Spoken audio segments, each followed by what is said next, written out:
본문 말씀을 두 개를 선택을 했습니다. 하나는 마태복음 11장 28절, 또 마태복음 28장 20절. 수고하고 무거운 짐진 자들아 다 내게로 오라, 내가 너희를 쉬게 하리라. 그리고 가라, 내가 너희와 함께 하리라. 이 말씀은 만나교회가 40년 전 시작할 때, 그 잠실 벌판 광야에서 시작할 때 내걸었던 두 개의 문구이기도 합니다. 저런 성구가 늘 만나교회에는 붙어 있었어요. 그리고 여러분들 들어오는 저 현관 앞에도 보면 돌에 새겨져 있습니다. 저는 저 말씀을 보면서 오늘 이렇게 이런 생각을 해보게 되었어요. 예수님께서 내게로 오라, 내가 너희를 쉬게 하리라. 이 말씀이 40년 전 참 이렇게 팍팍한 삶을 살아가던 사람들에게 쉼을 주는 이야기였구나. 또 쉼을 얻은 사람들에게 가라, 내가 너희와 함께 하리라 라고 말씀하셨을 때 이것은 힘을 주는 말씀이었구나. 그래서 이 말씀은 쉼과 힘에 대한 말씀이었구나. 어떻게 생각하세요? 네. 근데 이 말씀을 제가 담임 목사가 돼서 2대 목회를 하면서 그렇게 해석을 했죠. 모이는 교회와 흩어지는 교회. 아마 여러분들이 참 만나교회에서 많이 듣는 말 가운데 하나일 거예요.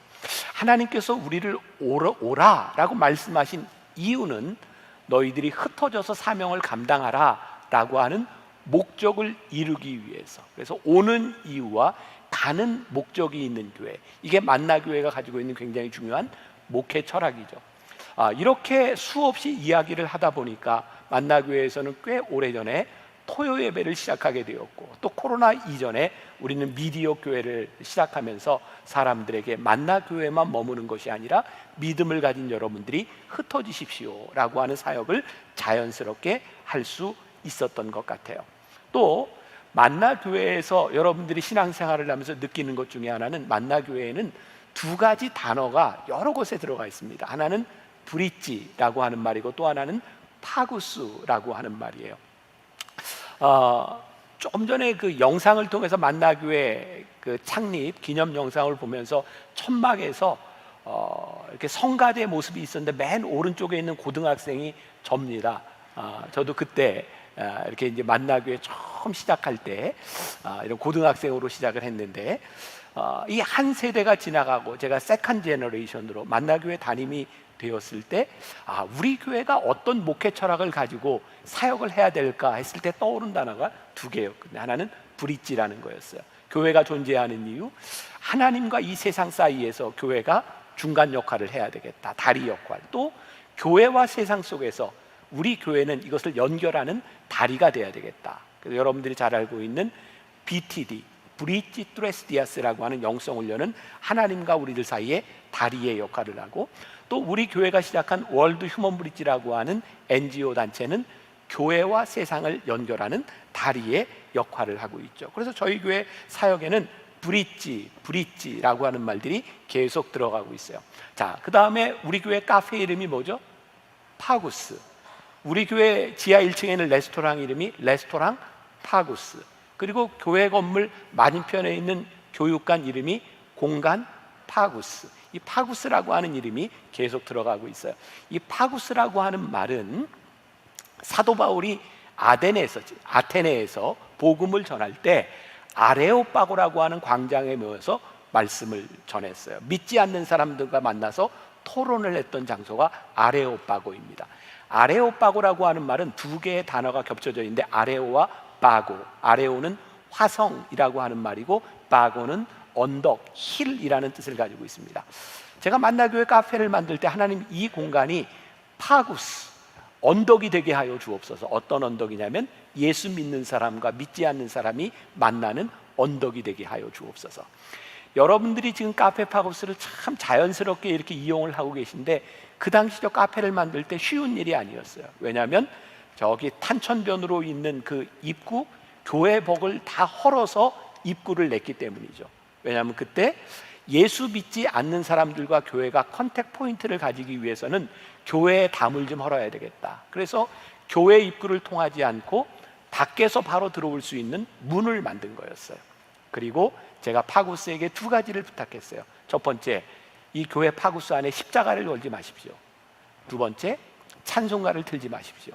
이유는 예수 믿지 않는 사람들이 일단 이 안으로 들어와서 교회 안으로 들어갈 수 있도록 통로의 역할을 해야 되기 때문이죠. 그렇게 파구스는 한국 교회에 굉장히 큰 영향력을 끼치는 카페가 되었어요. 여러분들 잘 모르시지만 이 파구스 분점이 전국에 한 30개가량 있습니다. 저희가 시작해서 교회들 또 미혼모들이 사업할 수 있도록 만들어준 저기 여수에 있는 여울마루에 가도 파구스가 있습니다. 그런 사역들이 우리 교회에서 이루어졌었어요. 자, 창립 40주년을 맞이해서 우리가 그런 역할을 하는데, 그러면 하나님께서 우리를 이 공동체로 불러주신 이 모이는 공동체에 대한 이유를 다시 한번 우리들이 생각하고 우리가 해야 될 일들을 다시 한번 생각하는 시간이 이 40주년에 필요하겠다는 생각이 들었습니다. 오늘 설교는 조금 길 예정입니다. 그렇게 알고 들으세요. 자, 공동체라고 하는 것은 어떤 것일까? 요즘 젊은이들이 결혼 잘 하려고 하지 않습니다. 왜? 함께 사는 거 불편하고 힘들다고 생각하죠. 요즘 젊은 사람들이 또 아이를 많이 잘 낳지 않습니다. 아이 키우는 것 쉽지 않습니다. 공동체라고 하는 것은 뭔가 함께 한다고 하는 것인데, 가족도 이렇게 힘든데 전혀 생면부지의 사람들이 만나교회 공동체라고 하는 이름으로 모인다고 하는 것이 얼마나 힘든 일이겠습니까? 함께 하는 것이 싫어서 우리는 자꾸 자기들만의 공동체를 만들려고 하는 경향이 있는 것 같습니다. 바로 이 부분에서 저는 자기 성찰이 필요하다. 우리 교회에 우리들의 자기 성찰이 좀 필요하다는 생각을 합니다. 우리가 정말 중요한 성경 구절을 잊고 있죠. 요한복음 3장 16절, 하나님이 세상을 이처럼 사랑하사.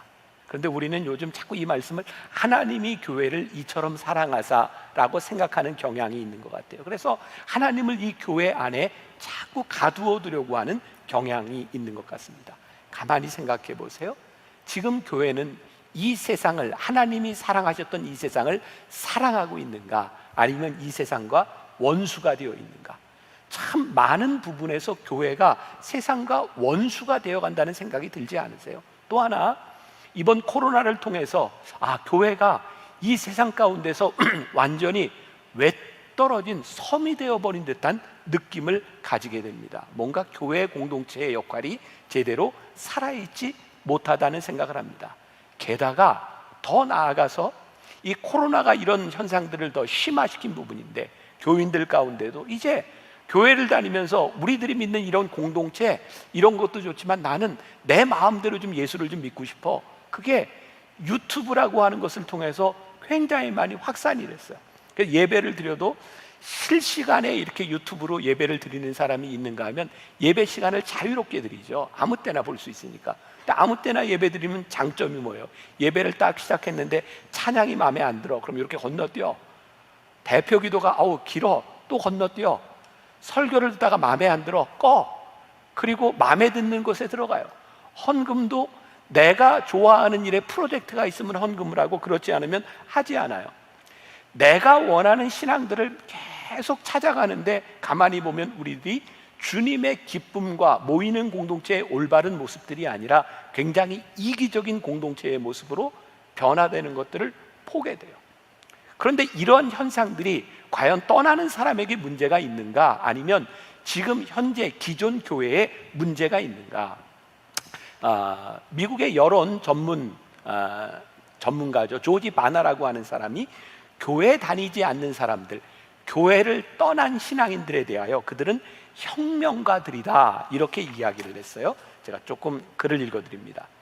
혁명가들에 관한 흔한 오해 중 하나는 그들이 교회를 떠났다고 해서 하나님도 떠났다는 것이다. 하지만 우리가 조사한 바로 교회를 떠나면서 하나님과 완전히 멀어진 사람들도 있지만, 오히려 하나님을 더 많이 원하지만 교회에서는 그렇게 할 수 없어서 교회를 떠난 사람이 훨씬 더 많다.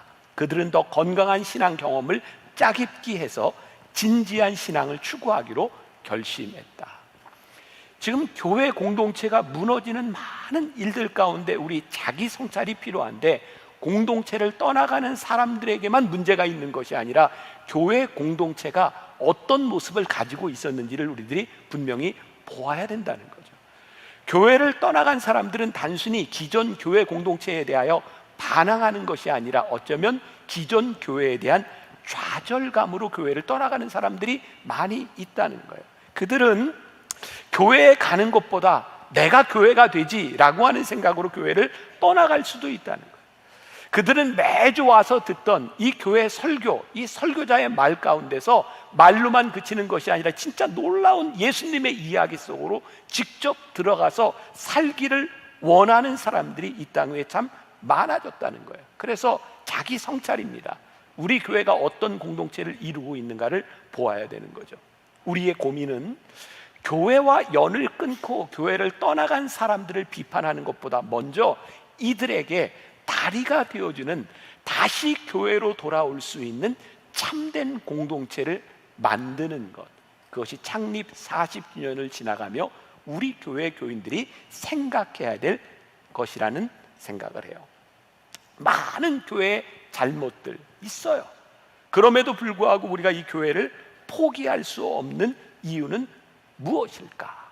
제가 몇 년 전에 고린도전서 강해를 하면서 그런 얘기를 했던 적이 있습니다. 저도 설교를 준비하면서 진짜 놀란 거였어요. 어떻게 고린도 교회, 2000년 전 고린도 교회, 사도 바울이 개척했던 그 교회에, 교회에서 일어날 수 있는 모든 문제들이 그 교회에 다 들어있을까? 그러면서도 사도 바울은 고린도에 있는 교인들에게 교회에 대한 소망의 끈을 놓지 않고 그들에게 이 말씀을 전했던 이유는 무엇이었을까? 여기에 우리의 소망이 있어요. 이제 자기 성찰에서 우리의 소망이 무엇인지를 보려고 해요. 자, 창립 40주년을 맞이하는 우리들이 예배를 드리고 있는 이 시간, 우리들에게 소망이 있다면, 우리들에게 가능성이 있다면, 그 유일한 가능성은 주님이 우리의 구주가 되셨다는 거예요. 사도 바울이 고린도 교회를 향해 끊임없이 그들을 성도라고 부르고 그들을 포기할 수 없었던 이유는 하나님께서 그들을 포기하지 않으셨기 때문에, 그들을 붙잡고 계셨기 때문에 우리들이 그 믿음을 붙잡을 수 있다는 거예요. 여러분, 2000년 교회 역사를 지나면서 여러분, 요즘 우리 교인으로서 참 마음 아프죠. 세상 사람들이 교회를 향해, 교인들을 향해 평가하는 그런 것들이, 우리가 아무리 부인한다고 해도 교회를 향해 손가락질하는 일들, 그런데 그런 일들이 2000년 동안 끊임없이 있어 왔다는 거예요. 놀랍게도 하나님은 2000년 동안 이 교회를 포기하지 않으시고 교회를 늘 새롭게 하셨고 소망의 공동체로 만들어 가셨다는 거예요. 유명한 교부 어거스틴이 이런 말을 했어요. 참 무서운 말입니다. 때때로 교회는 매춘부일지 모릅니다. 그러나 여전히 내 어머니입니다. 시프리안이라고 하는 교부는 이런 얘기를 했어요. 교회를 내 어머니로 삼지 않고 하나님을 아버지로 삼을 수 없다. 교회 공동체는 완전하기 때문에 우리들이 모이는 공동체가 아니라 하나님께서 이 교회를 택하셔서 우리의 신앙의 어머니로 만들어 주셨기 때문에 우리들이 이 교회를 붙들고 포기할 수 없는 이유인 거죠. 예수님께서 이렇게 골치 아프고 타락한 우리를 버리지 아니하고 끝까지 사랑하셨기 때문에 우리도 이 교회 공동체에서 누군가를 포기하지 않고 끝까지 붙들어야 되는 이유가 있는 거예요. 제가 요 근래 읽은 책 몇 번 여러분들에게 소개했죠. 제일 인상적이었던 아주 자그마한 책입니다. 스카이 제서니가 쓴 예수님의 진심이라는 책이에요. 저도 제 책을 쓰고 이렇게 소개를 할 수 있으면 참 좋겠는데 저는 그런 자신은 없는데 이 책은 진짜 여러분들에게 강추하고 싶은 책이에요. 짧지만 좋은 책입니다. 예수님의 진심. 여기에 원수를 사랑하라고 하는 이 말씀에 예수님의 진심이 무엇인가라는 글이 나와 있어요. 우리들에게 사랑이라고 하면 굉장히 애틋하고 달콤한 감정을 떠올리지만 예수님이 말씀하셨던 사랑은 그런 감정이 아니라는 거예요. 원수를 사랑하라, 이것은 우리의 감정으로 될 수 있는 것이 아니라 감정 이상의 무엇이 필요한 것이고 우리의 의지를 동원해야 되는 것이고, 진짜 사랑은 우리가 통제할 수 없는 감정이 아니라 상대방을 위한 뭔가를 하는 것, 그것이 원수 사랑이라는 것. 조금 전에 했던 이야기로 다시 돌아와 봐요. 오늘날 교회의 문제가 무엇이에요? 원수를 사랑하라고 했는데 우리 교회는 지금 계속 원수들을 만들어 가고 있어요. 여러분들 머릿속에도 지금 세상과 우리들이 원수로 생각하는 일들이 얼마나 많이 있는가? 그리고 우리는 그것을 당연한 것으로 여기고 당연히 싸우려고 하죠. 예수님께서 뭐라고 말씀하셨어요? 원수를 위해 기도해라. 이 말을 가만히 생각해 보니까 우리가 누군가를 위하여 진심으로 기도한다면 그 사람을 계속해서 미워하기 힘들 것 같아요. 그러니까 우리 교회 안에서의 공동체에서도 원수를 사랑하라고 하는 이 말은 자연적으로 이루어지는 일이 아니라 우리의 의지가 필요한 일이고, 하나님이 세상을 이처럼 사랑하라 독생자를 보내주신 것을 우리들이 믿는다면 이 세상을 향하여 우리들이 보내야 되는 시선도 어떤 것인지를 생각해 볼 필요가 있는 거예요. 지난해 저에게 가장 큰 이렇게 감동 인사이트를 주었던 책이 디트리 본헤퍼 목사님의 성도의 공동생활이라는 책이에요. 그 책에 보면 중보 기도에 대한 이야기가 나오는데요, 기독교 공동체는 중보 기도로 산다. 그런 기도가 없으면 이 공동체는 파괴된다.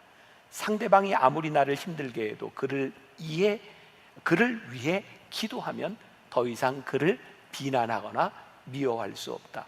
중보 기도를 하면 원래 이상하고 참을 수 없었던 얼굴이 예수님이 목숨으로 산 자의 얼굴, 용서받은 죄인의 얼굴로 변한다. 이것이 남들을 위해 중보 기도를 하는 크리스천이 경험하는 복된 발견이다. 그런데 오늘날 우리 공동체에서 이런 중보 기도가 이루어지고 있는가? 지금 우리를 참 힘들게 하는 그 사람들을 위하여 우리는 중보 기도하며 살아가고 있는가? 아니면 우리는 여전히 비난하며 살아가고 있는가?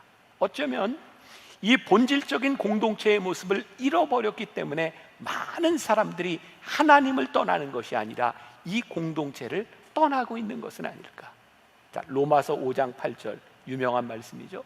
우리가 아직 죄인 되었을 때 그리스도께서 우리를 위하여 죽으심으로 하나님께서 우리에 대한 자기의 사랑을 확증하셨느니라.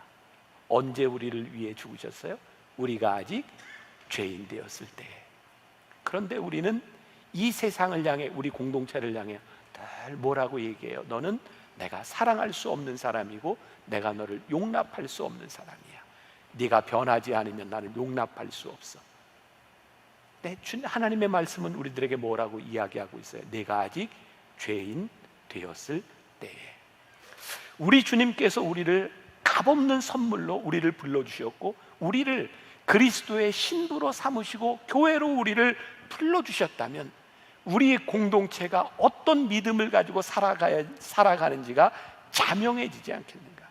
우리가 교회에서 소망을 볼 수 있는 것은 우리 모두가 하나님 앞에 괜찮은 사람이기 때문이 아니라 우리와 같은 존재를 받아주시고 우리가 그 주님을 믿기 때문에 우리들에게 소망이 있는 것이고, 이 소망을 가진 사람들, 우리를 끝까지 포기하지 않으셨던 그 주님을 믿는 믿음으로 우리가 이 공동체를 이룰 수 있기 때문에 이 교회에 소망이 있는 거죠.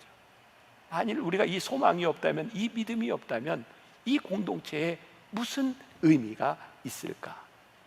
교회를 생각할 때마다 그런 생각을 합니다. 하나님께서 우리를 그리스도의 몸으로, 그리스도를 교회의 머리로 세워주셨다는 것은, 우리를 그리스도의 지체로 세우셨다는 것은 우리를 한 가정, 그 믿음의 가정으로 우리를 불러주셨다는 거예요. 가정을 한번 생각해 봅시다. 여러분들 자녀들을 키우면서 여러분들 부모님들을 생각할 때 가끔 자식이 믿기도 하고 부모님이 믿기도 하지 않아요? 어떠세요? 미울 때 여러분들은 어떻게 하세요? 여러분들은 신앙생활을 하면서 가끔 담임 목사가 밉죠? 그럴 때는 어떻게 하세요? 가족이라고 하는 건 뭘까요? 여러분, 이렇게 가정에서 자녀들을 키우면서 요즘 그런 말 하죠. 미운 3살. 요즘은 3살만 돼도 그렇게 말을 안 듣는데요. 그런데 진짜 무서운 말이 하나 생겨났죠. 죽이고 싶은 7살. 너무 말을 안 들어서. 그런데 그 시기를 지나가면 애가 좀 괜찮을까 싶은데 사춘기가 오면 화병이 나죠. 근데 다행스러운 건 요즘 아주 보편화된 갱년기가 있어서 사춘기 된 아이들에게 엄마 갱년기, 그런 사춘기가 깨갱하는, 아무튼 그런 우리 삶의 그런 주기들을 가지고 있어요. 근데 가만히 생각해 보세요. 그렇게 말 안 듣고 밉고 사춘기와 갱년기를 지나도 우리들이 포기할 수 없는 이유는 우리의 가족이기 때문인 거죠. 그때를 참아주고 인내하고 우리의 삶으로 초대하고 그 시간들을 지나가며 단단한 가정을 이루어가는 것이 참된 가족이 되어가는 거죠. 지난 2년 코로나를 지나면서 아마 어떤 분들은 그런 생각을 하게 될 거예요. 야, 2년 동안 교회에 오지 않고 이렇게 온라인으로 예배를 드려보니 참 좋다. 부대끼지 않고 이렇게 예배를 드릴 수 있으니 참 좋다.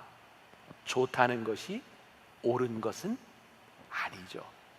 하나님께서 우리를 공동체로 부르신 이 이유, 우리들이 힘든 이 가정의 가족이 되는 여정 속으로 들어가서 복된 공동체를 만들 수 있을 때 여기 모이는 사람들의 이유가 있고, 그리고 여기 모인 사람들이 그 모인 이유로 끝나는 것이 아니라 어떻게 하나님의 나라를 이루어 갈까를 고민하기 시작할 때, 저는 그런 꿈을 꿔요.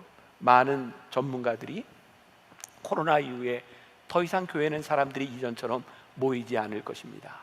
아니요, 저는 진정한 가족의 공동체를 원하는 사람들이 다시 교회를 찾아올 수 있는 소망을 만들 수 있는 것이 우리 교회라고 믿습니다. 오늘 여러분들에게 그런 소망이 있었으면 좋겠고요. 여기까지 설교 1부 끝, 2부를 더 할 텐데 말씀을 나누기 전에 우리 하나님께서는 우리의 만남을, 우리 공동체를 생각하면서 한번 찬양하고 그 다음 말씀으로 이어가겠습니다.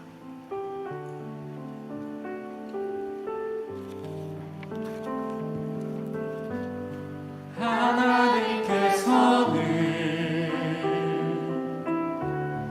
우리의 만남을 계획해 놓으셨네. 우린 하나 되어 어디든 가리라. 주 위에 서라면 무엇이든 하리라. 당신과 함께 우리는 하나 되어 함께 건네 하늘 아버지 사랑 안에서 우리는 기다리며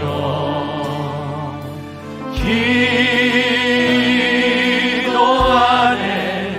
우리의 삶에 사랑 넘치도록 우리는 하나 되어 우리는 하나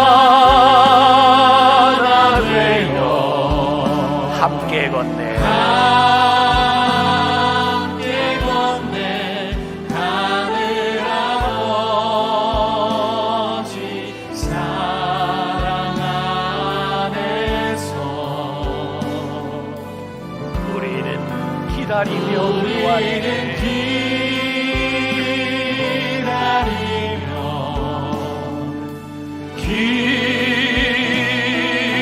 기도하네. 우리의 삶에 사랑 넘치도록.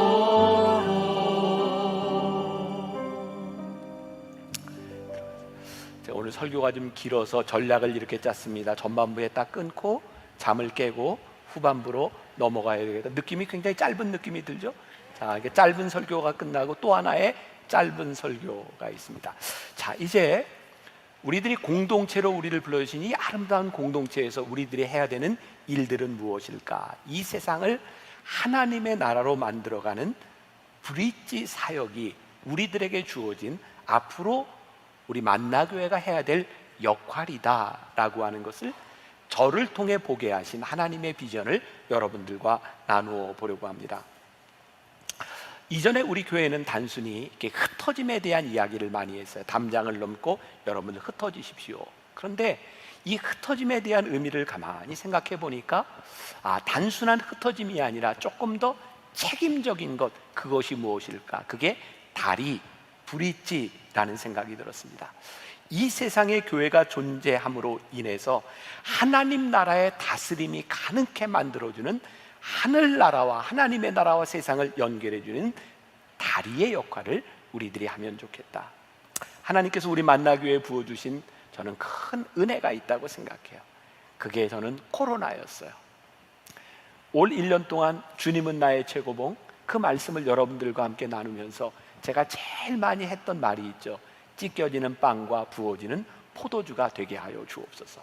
하나님께서 제 마음에 그런 소원을 주었거든요. 하나님, 찢겨지는 빵과 부어지는 포도주, 어쩌면 흔적도 남지 않는 그런 삶이 되게 하여 주옵소서. 그런데 그게 이게 브릿지구나 라는 생각이 든 거예요. 브릿지, 다리는 어떤 역할을 하나요? 이쪽과 저쪽을 이어주는 역할을 합니다. 다리의 목적은 이어주는 거예요. 또 저는 개인적으로 징검다리라고 하는 말을 참 좋아합니다. 여러분 탄천에 보면 징검다리가 있죠. 돌을 하나하나 이렇게 밟고 넘어가요. 돌을 하나하나 밟고 넘어가는 그거 하나가 징검다리인데요. 그 징검다리 돌 하나가 없으면 넘어가기 힘든데 그 돌 하나는 별로 중요한 것 같지 않아요. 그러나 꼭 필요한 존재. 하나님, 우리 만나교회가 그런 징검다리 같은 교회가 되게 하여 주옵소서. 아무것도 아닌 것 같지만 이 세상과 하나님을 연결하는 다리가 되게 하여 주옵소서. 요즘 그 오징어 게임이라고 하는 그 넷플릭스 드라마가 굉장히 유행이 되어서 이게 또 반기독교적인 뭐 이런 이야기 하고 있는데, 저에게 가장 실감나는 이 설교를 준비할 때 떠올랐던 게 제가 오징어 게임 다리 건너기 여기다 써놨거든요. 이 오징어 게임을 본 사람이어야 이야기되는데, 그 하나는 그냥 유리가 깨지는 유리고 하나는 안 깨지는 유리, 그 다리를 밟고 지나가는 거죠. 하나님, 우리가 징검다리가 그냥 깨어지는 다리가 아니라 단단하게 지탱해주는 그런 징검다리가 되게 하여 주옵소서. 얼마 전에 한국의 큰 별이죠, 조용기 목사님이 소천하셨어요. 뭐 그분에 대한 평가를 뭐 여러 가지로 할 수 있겠지만, 저는 우리나라 70년대 80년대 참 힘든 시기를 지나가던 우리들에게 이 축복이라고 하는 그런 믿음을 심어주어서 우리들에게 힘을 주셨던 하나님이 쓰시는 참 귀한 분이었다는 생각이 들어요. 또 개인적으로 저희 아버님이 돌아가셨을 때 저희 교회에 오셔서 저희를 위해 기도해 주셨던 그런 기억이 있어서 저도 거기 가서 가족들을 위해서 이렇게 기도해야 되겠다. 그래서 조문을 갔어요. 조문을 하고 잠깐 앉아있는 동안 지금 담임 목사님인 이영훈 목사님하고 이야기를 이렇게 나누게 되었는데 제가 참 감동이 되었어요. 이영훈 목사님, 이거 방송 들을지 모르겠지만 참 좋은 분이세요. 제가 이렇게 사귀어보면서 참 좋다, 인격이 참 훌륭하세요. 근데 장례에 그 자리를 지키면서 그분이 저에게 이런 얘기하는, 목사님, 제가 이 장례를 지나면서 많은 생각을 하게 되었습니다. 여의도 순복음교회 조용기 목사님, 그분 한 분으로 기억하는 것으로 족합니다. 저는 교회를 은퇴할 때, 제가 세상을 떠날 때 저는 그저 기억해 주지 않는 사람, 그 역할을 하면 좋겠습니다. 그 말이 저에게 굉장히 감동적으로 들렸어요. 그리고 그분이 이런 얘기를 하는 거예요. 장로교의 창시자인 존 칼빈, 여러분 아시죠? 종교개혁가이기도 하고 기독교 강요라고 하는 책을 써서 장로교의 틀을 만든 분, 장로교인들이 굉장히 이렇게 존경하고 숭상하는 분이기도 하죠. 근데 여러분, 존 칼빈이 죽을 때 어떤 유언을 했는지 아세요? 내 무덤을 남기지 말라. 지금도 존 칼빈의 무덤이 어디 있는지 아무도 알지 못합니다. 그렇게 위대하게 쓰임받았던 한 사람, 그러나 흔적도 없이 사라지기를 원했던 사람. 저도 그동안 교회에서 그런 얘기 참 많이 했던 것 같아요. 하나님, 우리 교회를 통해서 우리의 아이들이 자라나서 위대하게 하나님 앞에 이렇게 사용되었으면 좋겠습니다. 근데 요 근래 이 코로나를 통해서 하나님이 저에게 큰 마음의 감동을 주신 건, 하나님, 더 이상 만나교회가 위대한 일을 꿈꾸는 교회가 아니라 하나님께 쓰임새 있는 교회가 되게 하여 주옵소서. 하나님 쓰시기에 합당한 교회가 되게 하여 주옵소서. 그리고 찢겨진 빵과 부어지는 포도주가 되는 것처럼 하나님 교회가 하나님 앞에 다 쓰임받아서 달아 없어지는 그런 교회가 되게 하여 주옵소서. 그래서 저는 코로나가 우리 교회에 큰 축복이 되었다고 생각하거든요. 이번 코로나로 인해서 저희 교회에서 시작한 NGO 월드 휴먼 브릿지가 해외 사역과 국내 사역 하던 것들이 전부 올 스톱이 돼서 아무것도 할 수 없는 상황이었잖아요. 근데 그 기간을 통해서 하나님께서 사역을 다시 돌아보게 하셨거든요. 자, 지난해 코로나가 막 터지고 이 소상공인들이 어려워지고 사람들이 어려워질 때 작년에 우리 교인들이 헌금을 많이 했어요. 어려운 사람을 돕자고, 공동체 돕기. 또 월드 휴먼 브릿지를 통해서 우리가 기금을 모은 게 10억 정도 돼요. 그 성남시에 있는 사람들한테, 어려운 사람들한테 도와줬어요. 그런데 언제부터인가 교회에서도 그렇고 사람들 사이에서 어려운 사람을 도웁시다, 돈을 모읍시다, 이런 얘기들이 하나도 들리지 않습니다. 올해 아프가니스탄 난민이 들어왔을 때 예전 같으면 그 난민을 도웁시다, 헌금을 합시다, 이런 얘기 했을 때 아무도 그런 이야기를 하지 않습니다. 왜냐하면 우리가 돕는 그 돈보다 정부에서 몇 조, 수십억, 수조씩 이렇게 탁탁 내놓으니 우리들이 돈을 모아서 누군가를 돕는다고 하는 그런 의지들이 존재하지 않는 거예요. 제가 요즘 정말 심각한 마음으로 여당이든 야당이든 정치 지도자를 만날 때마다 그런 얘기합니다. 이거 우리나라가 바로 가고 있는 것 같지 않습니다.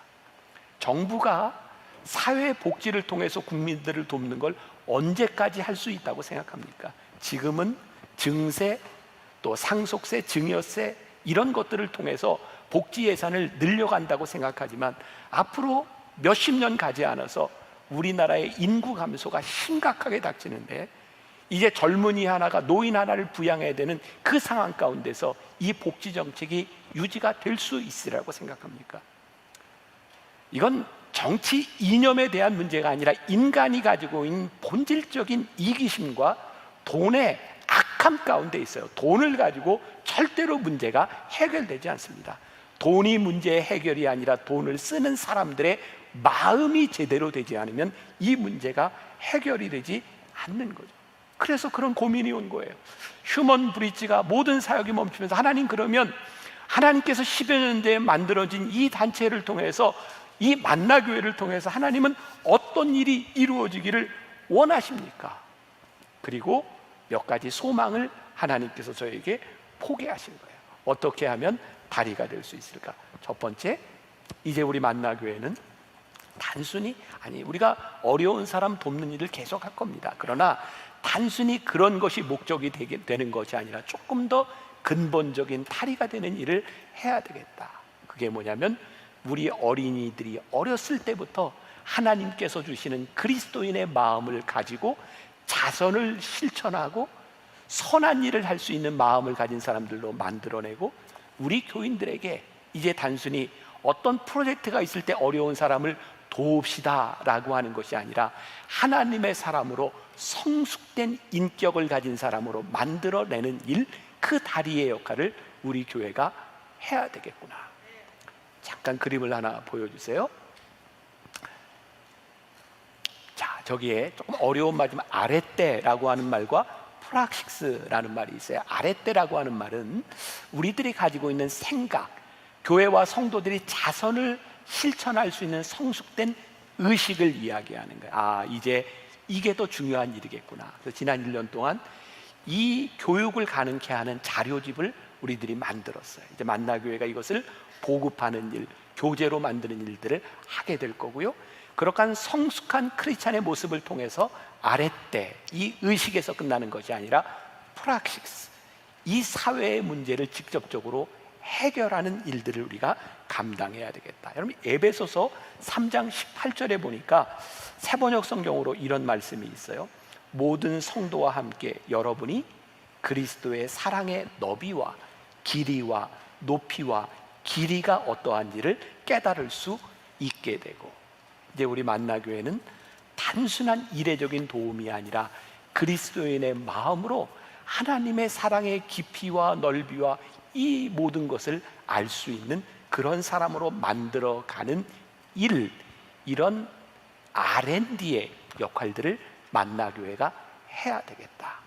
그게 이제 저희들에게 새롭게 생각한 일이고, 두 번째, 저희가 이 월드 휴먼 브릿지라고 하는 이 단체를 통해서 하나의 이걸 뭐라고 이야기할까요?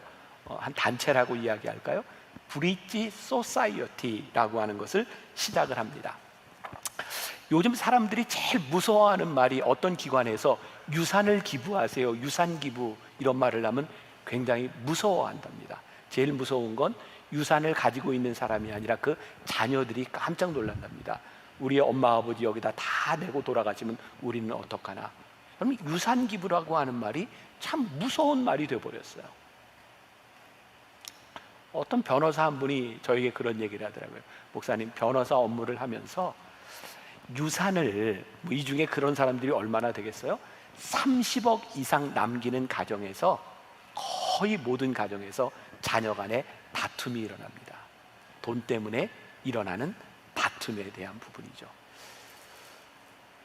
이 유산이라고 하는 것, 단순히 내가 죽어서 돈을 남기는 것이 아니라 하나님께서 우리들에게 주어진 자산을 우리들이 어떻게 잘 쓸 수 있는가라고 하는 것은 그리스도인의 성숙한 모습에서부터 나오는 거예요. 그럼 여러분들, 이게 돈 많은 사람들의 이야기, 그런 이야기가 아니고요.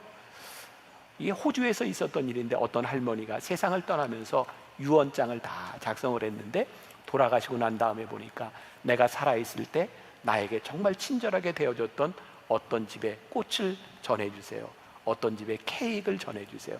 그러면서 삶을 아름답게 정리하는 모습들이 있었어요. 이것은 단순히 돈의 많고 적음에 대한 문제가 아니라 우리들이 그리스도인의 성숙한 삶을 살아가며 우리들이 어떻게 삶을 잘 만들어갈까를 생각하는 거죠.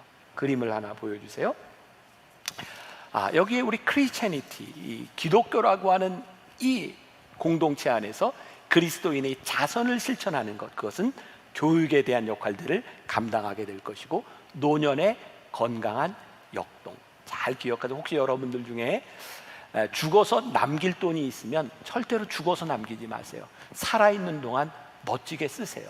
아름다운 노년을 만드는 건 큰 축복입니다. 그런데 그 돈을 독단적으로 쓰는 것이 아니라 자녀들과 의논하세요. 자녀들에게 돈을 잘 남겨주시고, 그리고 내가 가지고 있는 돈을 자녀들과 함께 아름답게 쓸 수 있도록 만들어주는 것은 크리스찬에게 주어진 굉장히 중요한 축복이라는 생각이 듭니다. 다시 이야기해요. 이건 돈의 많고 적음에 대한 문제가 아니라 이제는 1인 가구, 혼자 사는 분들, 혼자 사시다가 세상을 떠나야 되는 분들도 참 많이 있어요. 이 문제들을 우리들이 고민할 필요가 있겠다. 설문조사를 했습니다. 왜 유산을, 내가 가지고 있는 돈을 기관에 기부하지 않습니까? 첫 번째가 뭐냐면 이 돈이 어떻게 쓰여질지 몰라서 투명성에 대한 문제가 있어서 돈을 기부하지 않습니다. 제가 월드 휴먼 브릿지에서 아주 황당한 꿈을 꾸기 시작했어요. 하나님, 우리 이 단체가 누군가의 돈을 받아서 일하는 단체가 아니라 이 단체가 브릿지가 되게 하여 주옵소서. 그래서 누군가 좋은 일을 위해 돈을 쓰겠다고 할 때 휴먼 브릿지는 1원 한 푼도 거기에서 사업비를 떼지 아니하고 그 돈을 그대로 연결시켜 줄 수 있는 역할을 감당하는 단체가 되게 하여 주옵소서. 그리고 이 일은 저는 앞으로 한국교회에 큰 영향을 미치리라고 생각하는데, 이 돈이 얼마나 잘 쓰여지는가, 이 투명성에 대한 문제는 한국교회 모든 교회의 헌금 재정의 투명성과도 연결이 돼야 된다고 생각해요. 우리 교회가 그런 일들, 그 무브먼트를 시작해 보려고 하는 거예요. 한국교회의 재정, 그리고 우리들이 가지고 있는 이 재정들이 어떻게 그리스도인의 성숙한 모습으로 쓰임받을 수 있을까. 그리고 지난 1년 동안 이렇게 추상적으로 그친 것이 아니라 조금 더 구체적인 부분으로 나아갔어요. 어떤 준비를 하고 있냐면, 이 부분들은 여러분들과 나중에 다시 한 번 더 나누게 될 텐데, 율천이라고 하는 법무법인, 우리나라의 꽤 큰 법무법인이죠. 저기를 세웠던 그 장로님과 함께 거기에서 온율이라고 하는 그런 그 변호사들이 이렇게 자원해서 봉사할 수 있는 그런 기관을 하나 만들게 됐고, 하나은행과 함께 이 신탁을 함께 할 수 있도록, 의논할 수 있도록, 그리고 우리 교회 우리 성도님이 있는 법인과 함께 여러분들 그 법률적인 자문도 하게 되는 그런 일들을 시작하려고 구조가 잘 짜여져 있어요. 그래서 이 사회를 바꾸는 일, 이것은 우리나라가 가지고 있는 상속세 증여세에 대한 법 개정에 대한 문제까지 굉장히 해결해야 될 문제들이 많아요. 근데 하나님께서 이 코로나를 지나가는 동안 저를 통해서, 우리 교회를 통해서 마음을, 가슴을 뛰게 하셨고 이 사명을 우리들에게 주셨어요. 우리가 함께 기도하면서 단순히 어려운 사람들 돕는 하나의 사건으로 끝나는 것이 아니라 이 사회의 사람들의 마음을 바꿔놓고 이 사회의 사람들이 돈을 어떻게 써야 되는지에 대한 생각들을 바꿔놓는 그런 일들에 우리가 브릿지가 될 수 있다면 이 교회가 참 복된 일이 되겠다. 그래서 앞으로 휴먼 브릿지가 해야 될 중요한 일 가운데 하나가, 물론 어려운 사람들 돕는 일 계속 할 거예요. 그리고 지난 10여 년 동안 얼추 계산해 보니까 우리 교회 예산이 아닌 이 세상 자원을 다 합쳐서 10여 년 동안 400억이 넘는 돈으로 어려운 사람들을 도왔어요. 그런 일들이 계속 될 거예요. 그러나 더 중요한 이 사회를 변화시키는 무브먼트에 우리들이 함께 뛰어들고 우리 교인들이 앞장서려고 하는 일들. 자, 마지막으로 또 하나, 이렇게 외부적인 사역뿐만 아니라 우리 교회가 직접적으로 다리가 될 수 있는 일이 뭐가 있을까? 모든 사람들이 한국교회, 신학교의 위기라는 이야기를 합니다. 우리가 신학교를 바로 세워야 되겠구나. 그래서 이번 학기부터 우리 교회 부목사님 셋이 감리교 신학대학 대학원의 클래스를 하나 맡았어요.